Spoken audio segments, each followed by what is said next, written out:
উৎসবের যে আয়োজন চলছে বা প্রক্রিয়া চলছে, এটা ধারাবাহিকতা হিসাবে আজকে যে আয়োজনে উপস্থিত আছেন মহোদয়ের প্রতিনিধি এবং এই সুবর্ণা মাদ্রাসা এবং স্কুল থেকে আগত শিক্ষকবৃন্দ, ছাত্রছাত্রীবৃন্দ এবং সাধারণ জাতীয় ইউনিয়নের সচিব সাহেব, সবাইকে আজকে আমাদের প্রতিষ্ঠানে স্বাগত জানাচ্ছি।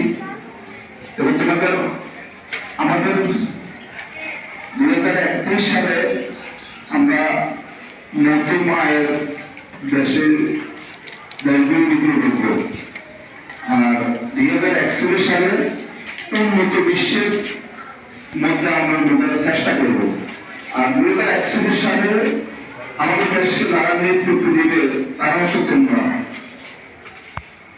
2041 সালে যারা এই দেশকে নেতৃত্ব দিবে, আমাদের তখন কবরে কারো হাত দিয়ে থাকবে না।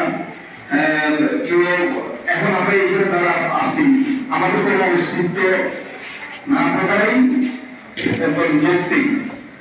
তো ওই সময় সচিবালয় থেকে শুরু করে রাষ্ট্রের বিভিন্ন পর্যায়ে দায়িত্ব থাকবে তোমরা।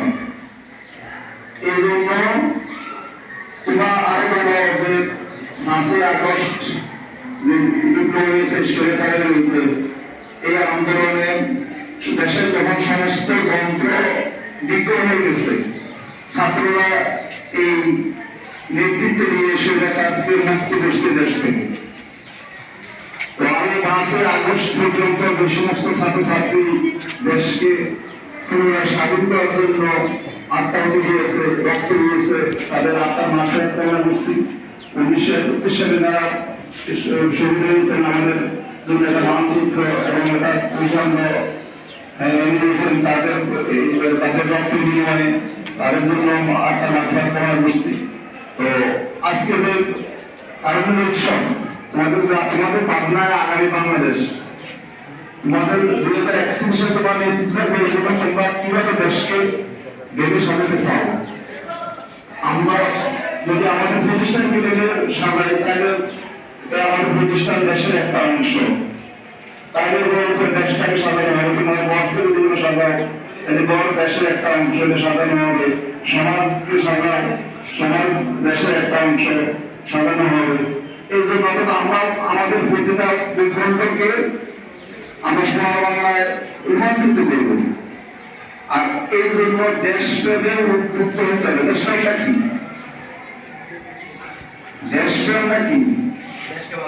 দেশকে ভালোবাসা। আর যে দায়িত্ব, যার যে দায়িত্ব, আমি ছাত্র হিসেবে আমার যে দায়িত্ব, আমার পিছনে তোমাদের প্রত্যেকের পিছনে সরকারের 10-11 জন মাসে 10-11 লাখ টাকা খরচ আছে।